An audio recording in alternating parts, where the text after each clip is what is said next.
अस्सलाम वालेकुम। आज के इस लेक्चर में हम पेपर पैटर्न स्ट्रैटेजीज के हवाले से बात करेंगे। और ये वीडियो जो है वो ये लेक्चर जो है स्पेसिफिकली जो बिगनर्स हैं, जो वेरी बिगनर्स हैं, एस्पायरेंट्स, उनके लिए मैं बना रहा हूँ। वो काफ़ी बेसिक क्वेश्चन करते हैं, तो उन क्वेश्चंस को कवर करने की कोशिश करते हैं। देखें, आपने जब भी वन पेपर की प्रिपरेशन स्टार्ट करनी है, तो सबसे पहले आपने पंजाब पब्लिक सर्विस कमीशन की एक वेबसाइट है, उसके साथ आपने यूज टू होना है। उसको डे बाई डे आपने चेक करते रहना है। वहाँ पर एडवर्टाइजमेंट्स आती हैं और उसमें पोस्ट पोस्ट जो मेंशन होती हैं उसके अकॉर्डिंगली उनके अगेंस्ट आपने अप्लाई करना है। और आपका जो अप्लाई होगा वो ऑनलाइन होता है। उसकी फीस जो है वो भी थ्रू इजी पैसा, जैज कैश, ऑनलाइन ही पे होती है। जब आप अप्लाई कर लेते हैं तो उसके बाद पेपर वेबसाइट के ऊपर प्लानर पे अपडेट्स होते हैं कि कैसे कब आपका पेपर होगा। देन आपने आपकी रोल नंबर स्लिप्स आती हैं और वो आपने डाउनलोड करनी है। और ओरिजिनल आईडी कार्ड लेके, रोल नंबर स्लिप लेके आपने अपने सेंटर्स की तरफ जाना होता है। सो जब वहां पर आप सेंटर पे पहुंचेंगे तो आपके पास जो रिक्वायर्ड डॉक्यूमेंट्स हैं उनमें आईडी कार्ड भी आपके पास ही होगा और आपके पास रोल नंबर स्लिप होगी।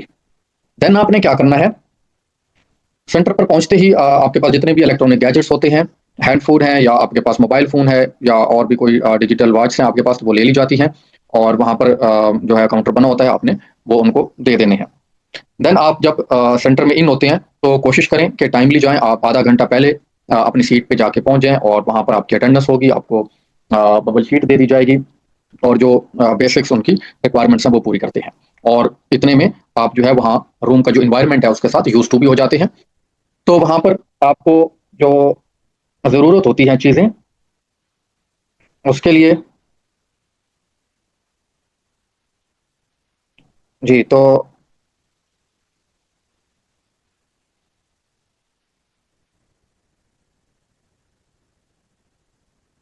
वहाँ पर जब आपके सामने पेपर आएगा तो आपका पेपर जो है आप देखेंगे कि वो 100 मार्क्स का होगा। और इसके बाद उसमें 100 एमसीक्यूज होंगे और आपके पास टोटल उस पेपर को सॉल्व करने के लिए 90 मिनट्स होंगे और 100 एमसीक्यूज होंगे। आप अगर टाइम निकालें तो एक एमसीक्यूज को सॉल्व करने के लिए आपके पास 54 सेकंड्स होंगे। एक एमसीक्यूज के लिए 54 सेकंड्स। इन 54 सेकंड्स में आपने एक एमसीक्यूज की स्टेटमेंट को पढ़ना है, उसके चारों ऑप्शंस को देखना है, एमसीक्यूज को अंडरस्टैंड करना है और उसके बाद आपने सूटेबल आंसर को डिसाइड करके उसका जो भी आंसर है वो बबल शीट के ऊपर जाकर आपने उस मुतालिका क्वेश्चन का बबल फिल करना है। और इसके लिए सिर्फ और सिर्फ 54 सेकंड्स होंगे। और इन क्वेश्चंस में आपके पास 8 मैथ के क्वेश्चंस भी होते हैं, तो मैथ के क्वेश्चंस आपको सॉल्व भी करने पड़ते हैं। उधर पेज के ऊपर जो है वो रफ वर्क के लिए आपके पास जगह होती है, तो आप वहां पर करते हैं। और ये टाइम कंज्यूमिंग क्वेश्चन होते हैं मैथ के, इसके लिए आपको टाइम बचाना पड़ता है एक्स्ट्रा। आपकी आईडी कार्ड की रिक्वायरमेंट, रोल नंबर स्लिप्स की, वो भी कवर हो गई। और आपने पेन कौन सा यूज करना है, तो ब्लू और ब्लैक दोनों आप यूज कर सकते हैं, बट आपका जो ब्लैक पेन है वो ज्यादा सूटेबल है। वहां पर ये क्वेश्चन पेपर के ऊपर भी मेंशन होती हैं चीजें कि आपका जो ब्लैक पेन है आप कोशिश करें वही यूज करें। उनका जो इलेक्ट्रॉनिक गैजेट होता है एमसीक्यूज को चेक करने के लिए, वो जल्दी पिक करता है ब्लैक स्याही को। देन आपके पास, आपने जब पेपर पर कुछ और फॉर्मेलिटीज होती हैं, जो आपको क्वेश्चन पेपर मिलता है उस पर आपने अपना रोल नंबर लिखना होता है।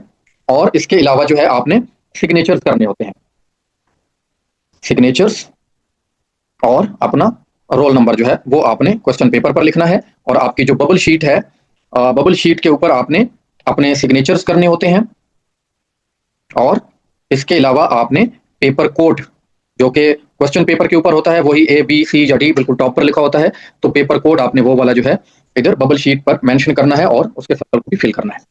इसके बाद आपने खुद से टाइम को डिवाइड करके जाना है कि आपने मैथ्स के लिए आखिर में मैथ करनी होती है। आमतौर पर एस्पायरेंट्स आखिर में मैथ करते हैं, तो आखिर में एटलीस्ट 8 क्वेश्चन जो मैथ के होते हैं उसके लिए 20 से 25 मिनट आपने बचाने होते हैं।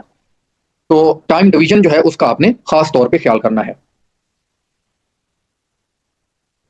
अब हम नेक्स्ट स्लाइड की तरफ जाते हैं। आपके पास जो पेपर पैटर्न होगा वहां पर जो है आप स्कोर्स की या मार्क्स की जो डिवीजन है वो कुछ इस तरह से है कि आपके पास जनरल नॉलेज जो है वो 15 नंबर का आता है, पाक अफेयर 21 नंबर के, करंट अफेयर्स 2 से 3 नंबर होते हैं, जियोग्राफी भी वेरी करता है 7 से 8 नंबर, एवरीडे साइंस 6 से 7 नंबर, कंप्यूटर के भी 5 6 7 नंबर ही आते हैं, मैथ के एग्जैक्टली 8 नंबर ही आते हैं हर पेपर में। काफी टाइम हो गया इस चीज को रिपीट हो रही है।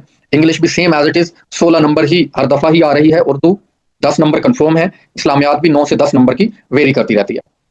अब यहाँ पर आप देखें तो सबसे जो इंपॉर्टेंट सब्जेक्ट्स हैं, आप डिवीजन्स के हवाले से देखें, तो आपका जनरल नॉलेज है 15 नंबर, 21 नंबर का पाक अफेयर, 36 नंबर हो गए और 16 नंबर की इंग्लिश। तो ये 52 नंबर जो हैं 100 में से 52 नंबर जो है वो आपके कहाँ से आते हैं? 3 सब्जेक्ट से आते हैं। बाकी के जो 7 सब्जेक्ट हैं ये मिला के आपके 48 नंबर आपको देते हैं। तो ये 3 सब्जेक्ट्स जो हैं आपने केयरफुली और इन पर बहुत तवज्जो करनी है, क्योंकि यही मेरिट डिसाइड करते हैं और आपके स्कोर्स को ऊपर नीचे करते हैं। आपके पास इंग्लिश है, पाक अफेयर है और जनरल नॉलेज है। अब ये जो पाक अफेयर और जनरल नॉलेज है ये आपका डिपेंड कर रहा होता है किस पर? जियोग्राफी के ऊपर। इस्लामियात भी तकरीबन जो है वो भी जियोग्राफी पर ही डिपेंड कर रही होती है। तो जियोग्राफी बहुत ही इंपॉर्टेंस रखता है, क्योंकि जियोग्राफी को समझे बगैर आप बाकी सब्जेक्ट के ऊपर जो है वो ग्रिप नहीं रख सकते। जियोग्राफी बेसिक्स प्रोवाइड करती है जनरल नॉलेज के लिए, पाक अफेयर्स के लिए, इस्लामिक स्टडीज के लिए भी जियोग्राफी जो है वो आपको बेसिक्स प्रोवाइड करती है। जब तक आपके माइंड में लोकेशंस नहीं होंगी, आपके माइंड में जो है कौन सा कंट्री कहाँ पे पड़ा है, उसकी जियोग्राफी क्या है, तो आपको जनरल नॉलेज और पाक अफेयर्स और इन चीज़ों को पिक करने में बहुत दिक्कत होगी। तो लिहाजा आपने जियोग्राफी को जो है वो फोकस करना है। तो ये आपके पास कुछ इस तरह से पेपर पैटर्न होगा। और अब अगला क्वेश्चन ये बनता है कि हम इन चीज़ों को कहाँ कहाँ से कवर कर सकते हैं। देखें, जनरल नॉलेज और पाक अफेयर्स के लिए मैं कहूँगा कि आप एक तो सभी जो हमारे सीनियर्स हैं, सभी हमारे मेंटोर हैं, वो सारे के सारे आपको कौन सी बुक जो है रिकमेंड करते हैं, जो मैं भी करूँगा। सबसे पहले आपने कौन सी लेनी है? एडवांस सीरीज की पास्ट पेपर, एडवांस के past paper, past papers by Imtiaz शायद।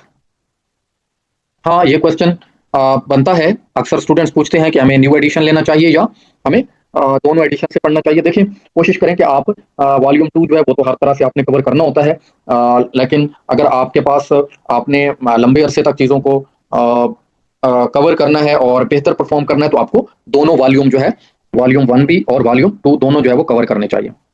Volume 1 and 2 both. अच्छा, तो अब इसके बाद ये आपकी टेक्स्ट बुक है, ये आपका एमसीक्यूज का पूल है, आपका जो पीपीएससी का डाटा बैंक है।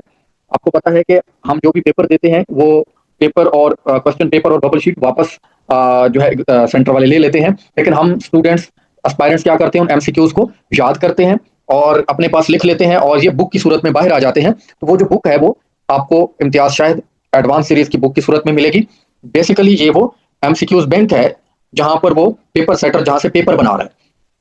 तो यहाँ से तकरीबन 60 से 70 के करीब जो एमसीक्यूज हैं वो कवर हो जाते हैं। हल्का फुल्का क्वेश्चन का एंगल चेंज होता है, बट आपका डाटा वही है ओरिजिनल। ये आपकी टेक्स्ट बुक है पास्ट पेपर्स वाली। अब इन पास्ट पेपर्स की जो टेक्स्ट बुक है इसको कवर अप करने के लिए हम हेल्पिंग बुक्स का इस्तेमाल भी करते हैं, कुछ हेल्पिंग वेबसाइट्स का इस्तेमाल करते हैं इसी पास्ट पेपर्स को अंडरस्टैंड करने के लिए। तो उस पर आते हैं जी, कौन सी हमने चीजें लेनी है? जनरल नॉलेज, पाक अफेयर्स के लिए और जियोग्राफी के लिए, इन तीनों के लिए हम जो बुक लेते हैं वो टॉपिक वाइज होती है। कौन सी? तो एक तो हमारे पास कारवान है, कारवान की बुक है बाय अहमद नजीब, बाय अहमद नजीब। अगर ये आपके पास इजीली अवेलेबल होती है, अगर इसके अलावा आप लेना चाहते हैं तो फिर आपके पास जो है वो स्पेक्ट्रम एक बुक है, इम्तियाज शाहिद की है ये भी, स्पेक्ट्रम। ये भी अच्छी बुक है, टॉपिक वाइज है। तो आपके पास ये जो general knowledge, current affairs, sorry general knowledge, पाक अफेयर्स और जियोग्राफी आपको सब टॉपिक वाइज मिलेगी। इसमें एवरीडे साइंस भी इधर से आपकी कवर हो सकती है इसी बुक से। अच्छा, इसके अलावा मार्केट में बहुत सारे आपको गाइड्स मिलते हैं, इल्मी के कैप्सूल हैं आपके पास, अकबर एंड सन्स की भी सीरीज की बुक्स हैं, वो भी अच्छी हैं। अगर आप इन दोनों को नहीं लेना चाहते तो फिर आप अकबर एंड सन्स, इनकी जो सीरीज है बुक्स की, आप वहां से जनरल नॉलेज, पाक अफेयर और एवरीडे साइंस, जियोग्राफी आप कवर कर लें तो वो भी एक अच्छी बुक है। इसके अलावा आप कंप्यूटर के हवाले से देखें तो कंप्यूटर को आपने कहाँ से करना है? पाक एमसीक्यूज की वेबसाइट है, वेबसाइट से आपने करना है। पाक एमसीक्यूज है। इसके अलावा एग्जाम विडा, एग्जाम विडा ये आपने यहाँ से करना है, आपका कंप्यूटर जो है वो कवर हो जाएगा।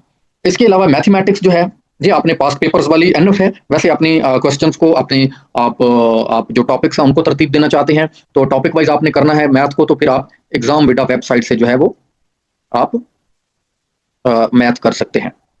देन आपके पास इंग्लिश हो जाती है। इंग्लिश की जो वकैब है वही पास्ट पेपर्स वाली एनफ है। और आपकी जो बाकी ग्रामर है, ग्रामर के लिए आपने इजी बुक चूज करनी है, कोई ज़रूरत नहीं है मुश्किल बुक्स को लेने की। आपने टू द पॉइंट जो बुक है, बीए, बीएससी के लिए भी पढ़ाई जाती है, तो आपने टू द पॉइंट बुक ले लेनी है। या अगर आप इससे सैटिस्फाई नहीं हैं, तो फिर आप जो है वो जो बुक है करीमदाद चुगताई साहब की, करीमदाद चुगताई, इनकी जो बुक है आप वो वाली परचेज़ कर लें।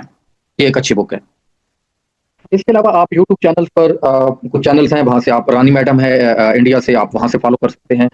अच्छा पढ़ाती हैं, उनके खास तौर पर जो 60 रूल्स हैं वो बहुत अच्छे हैं। 60 रूल्स को आप कवर करें। इसके अलावा जो है उर्दू, उर्दू के लिए आप कलीद उर्दू का इस्तेमाल करें। कलीद उर्दू, अगर किसी के पास ये बुक अवेलेबल नहीं है या इसको नहीं लेना चाहते या ले नहीं सकते, तो फिर आप जो मैट्रिक में आपने कवायदो इंशा पढ़ी है, कवायदो इंशा, ये मैट्रिक के लिए आपने उर्दू की किताब एक पढ़ी थी ग्रामर की, तो आप वो वाली ले लें। तो वहाँ से आपके जो सर्फ, नाहव, मोहमिल और इसमें जामिद, ये आपकी जितनी भी माजी इस्तमरारी वगैरह, ये सारी डेफिनेशंस आपकी वहाँ से कवर हो जाती हैं। आपके पास लास्ट जो है वो इस्लामियात है, तो इस्लामियात के लिए आप वेबसाइट्स का इस्तेमाल कर सकते हैं। कारवान की बुक भी ले सकते हैं आप, लेक्चरर कारवान, या वेबसाइट्स या अकबर सन्स की भी आपके पास इस्लामियात अच्छी है। और इसके अलावा वेबसाइट्स में कौन कौन सी, पाक एमसीक्यूज है, और इसके अलावा आपके पास काज़मी एमसीक्यूज, काज़मी mcqs.com, ये भी एक अच्छी वेबसाइट है। खासतौर पे इस्लामियात को आप यहाँ से कवर करें। तो ये आपकी जो है जो डाटा है, आपने जो कवर करना है, वो जहाँ से आपने तैयार करना है चीज़ों को और प्रिसाइज होकर चलना है। आपने याद रखना है कि आपकी जो कोर बुक है वो इम्तियाज शाहिद की पास पेपर्स हैं, वॉल्यूम 1 एंड वॉल्यूम 2, और उन्हीं एमसीक्यूज को टॉपिक्स की फॉर्म में थोड़ा सा रीशेप करते हैं जो बाकी हेल्पिंग बुक्स हैं। तो आपने हेल्पिंग बुक्स को ठीक है ले लेना है। आपने तरतीब बनानी है चीज़ों की, चीज़ों को एक सीक्वेंस में लेके आना है। आपने क्रोनोलॉजिकल ऑर्डर को यूज करना है। आपने क्वेश्चंस की एसोसिएशंस को लेके चलना होता है और चीज़ों को तैयार करना होता है। तो इसके लिए आप जो है परचेज कर सकते हैं एक्स्ट्रा मटेरियल।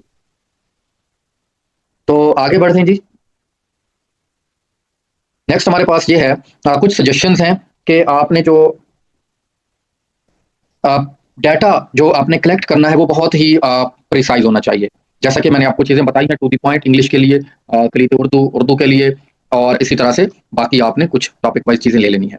आपने प्रिपरेशन जो है वो प्लान करके करनी है, रैंडम नहीं चलना। आप भले बैठ के पूरा एक दिन लगा लें, आप 8 घंटे लगा दें प्लानिंग्स के ऊपर। प्लानिंग ऐसे करनी है कि आपके पास जो अवेलेबल मटेरियल है स्टडी करने के लिए, आप उसको टेबल पे रखें अपने सामने, और उसके अकॉर्डिंगली उन सारे डाटा को कवर करने के लिए आप एक प्लान तरतीब दें। भले वो 1 मंथ का हो, 2 का हो या 3 का हो, एटलीस्ट आपके पास 1 से 2 मंथ का प्लान होना चाहिए कि आपने स्टडी मटेरियल को कैसे कवर करना है।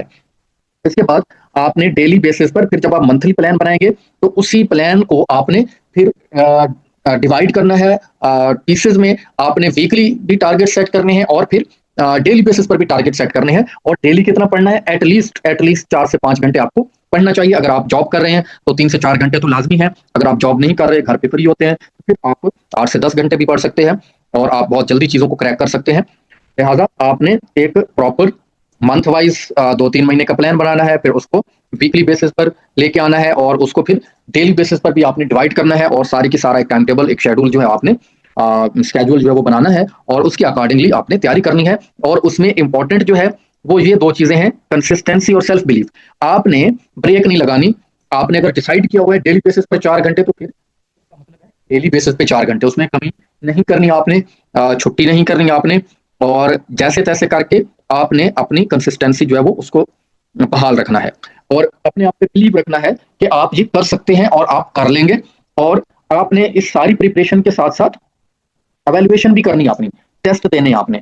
आप उसके लिए जो है आपको बहुत सारी वेबसाइट्स पे आपको टेस्ट सेशंस के लिए पेज मिल जाते हैं। आप उस तरह से भी कर सकते हैं, या इसके अलावा आप किसी दोस्त के साथ व्हाट्सएप पर कॉल कर सकते हैं, क्योंकि आपने अपनी एक अच्छी कंपनी भी रखनी है जो पीपीएससी की तैयारी कर रहे हैं लोग, या आपके सीनियर्स जो कर चुके हैं तैयारी, उनके साथ आपने राब्ता रखना है। तो वो आपसे एक स्पेसिफिक टाइम पीरियड में जो है वो बातचीत कर लिया करेंगे, और आपका टेस्ट भी हो जाएगा, आपको मोटिवेशंस भी मिलेंगी। तो आपने अपनी कंपनी जो है वो भी उसको खास तौर पे फोकस करना है, अपनी कंपनी अच्छी रखनी है। अपने ऐसे दोस्तों के साथ अटैच रहना है जो कि 1 पेपर की तैयारी कर रहे हैं या ऑलरेडी किसी जॉब में है, ताकि वो आपको गाइड करते रहें, मोटिवेट करते रहें। जी, तो नेक्स्ट जो है यहाँ पर आज का लेक्चर हमारा एंड होगा, और नेक्स्ट जो है हम जियोग्राफी के ऊपर बात करेंगे।